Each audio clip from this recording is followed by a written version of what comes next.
और मयूर सोनी, और मैं सर का आज आप डिप्टी साहब के ऑफिस में आया हूँ। सर आप पहले आप परिचय दे दें।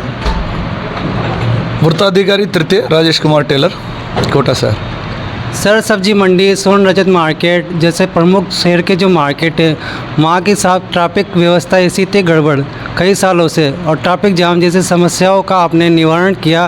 किस प्रकार से आपका ऐसा कुछ?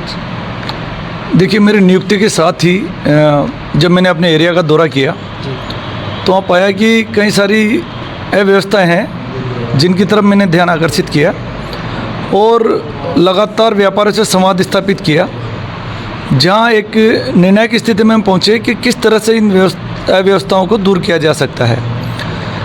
तो लगातार मीटिंग्स की गई, समस्याओं की तरफ उनके हटाने का उनको प्रयास किया गया, जिसमें प्रारंभ में व्यापारियों का रोष था, क्योंकि कुछ परिवर्तन जो होता है वो व्यापारियों को प्रारंभ में पसंद नहीं आया था। लेकिन लगातार प्रयास करने के बाद में जैसे व्यवस्थाएं बैठने लगी, एक मार्केट एक से दूसरा मार्केट, जिसमें ट्रैफिक, अतिक्रमण और भीड़ भाड़, अपराध, बहुत सारी चीज़ें जब हमने उनको बताई कि इस वजह से व्यापार प्रभावित होता है, धीरे धीरे जब यातायात व्यवस्था सुगम होने लगी, अतिक्रमण हटने लगे, अपराध कम होने लगे, ग्राहक आने लगे, तो व्यापारियों को ये व्यवस्था पसंद आने लगी और सभी व्यापारी इसमें सहयोग देने लगे।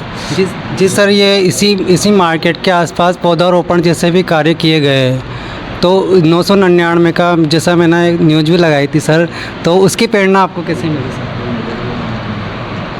ये व्यवस्थाएं जब अच्छी हो गई, मार्केट खुले हो गए, अतिक्रमण हट गया, यातायात व्यवस्था अच्छी हो गई, तो एक चीज़ महसूस होने लगी कि यहाँ कमी है पौधों की, पेड़ों की। तो सभी व्यापारियों को इन्वॉल्व किया गया और सभी जब शक्तियाँ इकट्ठी होती हैं तो निश्चित रूप से एक सकारात्मक परिणाम सामने आते हैं। 9 ग्रह, 9 शक्तियाँ, 9 रत्न, सभी लोग इकट्ठे हुए और परिणाम स्वरूप हमने पौधे लगाए। आपके लिए एक चैलेंज है ताकि घंटाघर की व्यवस्थाओं को किस प्रकार से आप सुधार पाएंगे? हाँ, घंटाघर एक निश्चित चैलेंज था बजाज का। सर बजाज का ना घंटाघर में ट्रैफिक जाम की बड़ी विकट समस्या होती है, खास करके वो रविवार को ज़्यादा दिक्कत आती है, तो उसके लिए आपने कुछ ऐसा? घंटाघर, विजय मार्केट और बजाज खाना, इसमें हमने वन वे का प्रयास किया है। वो अभी अंडर एक्सपेरिमेंट है, चल रहा है, अभी तक सही चल रहा है। अगर ये व्यवस्था सही रहती है तो इसको आगे कंटिन्यू कर देंगे। रही बात घंटाघर के अतिक्रमण की, निश्चित रूप से वो चैलेंज था और उनकी अव्यवस्था से एक विशेष समुदाय विशेष के लोग बीच से बहुत प्रभावित थे और दुखी भी थे।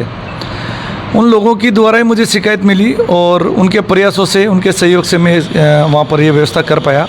अभी घंटाघर पर बिल्कुल व्यवस्थित है, किसी भी तरह की इमरजेंसी में वहाँ पर गाड़ी पहुँच सकती है, जबकि वहाँ पर कई बार ऐसे उदाहरण हुए हैं जहाँ इमरजेंसी में कैजुअल्टी हुई है, आगजनी की घटना होने के बावजूद 12 से 18 घंटे तक वहाँ रिलीफ पहुँचने में दिक्कत आई थी।